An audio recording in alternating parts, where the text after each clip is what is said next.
Guys, अस्सलाम वालेकुम। Welcome back to my YouTube channel. आज हम बात करने वाले हैं डिलीवरी के बाद होने वाले डिप्रेशन के मतलब, जिसको पोस्टपार्टम डिप्रेशन, बेबी ब्लूज या फिर पोस्टपार्टम साइकोसिस भी कहा जाता है। ये असल में होता क्या है, ये एक तरह का मूड या इमोशनल स्टेट होती है जो डिलीवरी के बाद से 2-3 हफ्ते तक रहती है। ये नॉर्मली हर खातून में कुछ दिनों के लिए होता है, लेकिन कुछ औरतों में, स्पेशली यंग लड़कियां जो कि 20 साल से कम उम्र की होती हैं, या फिर वो जो 35 साल के बाद डिलीवरी होती है, उनमें ये कई दफ़ा बहुत लंबे अरसे तक ये सिचुएशन हो जाती है, जिसमें जिसकी अलामत ये होती हैं कि जो नॉर्मली देखने में आया है कि वो माँ जो बच्ची है या वो लड़की है, वो बार बार रो रही होती है, नींद की कमी होती है, और अपने आप को बहुत ज़्यादा थका हुआ महसूस करना, भूख ना लगना या फिर भूख का बहुत ज़्यादा लगना, और बच्चे का ख्याल नहीं करना, या फिर बच्चे का बहुत ज़्यादा भी कई केसेस में देखने में आया है कि बच्चे को हर वक्त अपने साथ लगा के रखना, उसको किसी को उठाने नहीं देना, इस तरह की भी सूरत हाल हो सकती है। तो ये सारे जो इस तरह के मूड्स का उतार चढ़ाव हो रहा होता है हमारी सोसाइटी में, लोगों को चूंकि इसकी अवेयरनेस नहीं है और लोगों को पता नहीं है, तो इसको एक जो हमारी सोसाइटी के गलत बिलीफ हैं या फिर गलत मिथ्स हैं, जैसे जिन भूत हैं या तवीज़ गंडे हैं या छीले का जो भी है, उसके साथ जोड़ दिया जाता है। तो ये एक तरह का मेंटल इलनेस है, वो वाकई में ही एक ज़हनी दबाव या ज़हनी मरज से गुजर रही होती है, और उसको एक प्रॉपर मेडिसिन की या फिर प्रॉपर ट्रीटमेंट की ज़रूरत होती है। मैं चूंकि खुद मेडिकल से हूँ, और मैंने देखा है कि डिलीवरी के बाद अक्सर लड़कियों के साथ अजीब तरह के सलूक किए जा रहे होते हैं, उनको बहुत ज़्यादा इंस्ट्रक्शन मिल रही होती है। ये बिला वजह नहीं होता है, इसकी बहुत सारी वजूहात होती हैं।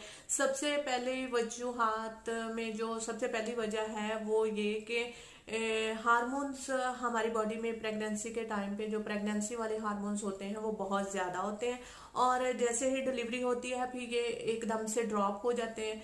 तो जो डिलीवरी के बाद के हार्मोन्स होते हैं वो डिफरेंट तरह के होते हैं। तो हार्मोन्स की जो होता है उतार चढ़ाव, जो बॉडी में जो केमिकल चेंज हो रहा होता है उसकी वजह से भी ये होता है। फिर उसके अलावा डिलीवरी अपने तौर पे एक थका देने वाला प्रोसीजर है, और प्रेगनेंसी में ज़ाहिर है वो एक फिजिकल चेंज आया होता है। फिर डिलीवरी इतनी पेनफुल और एक थका देने वाला प्रोसीजर है। अगर सजेरियन हुआ है तो सजेरियन का अपना ज़ाहिर है, आपका वूंड है, उसकी तकलीफ है, वो एक अलग तरह का परेशानी हो। फिर उसके बाद जो हमारे घर वाले हैं उनका कई दफ़ा बहुत ज़्यादा ओवर इंस्ट्रक्शन मिल रही होती हैं कि इस तरह नहीं बैठो, इस तरह नहीं उठो, इस तरह चलो, इस तरह खाओ, इस तरह पियो।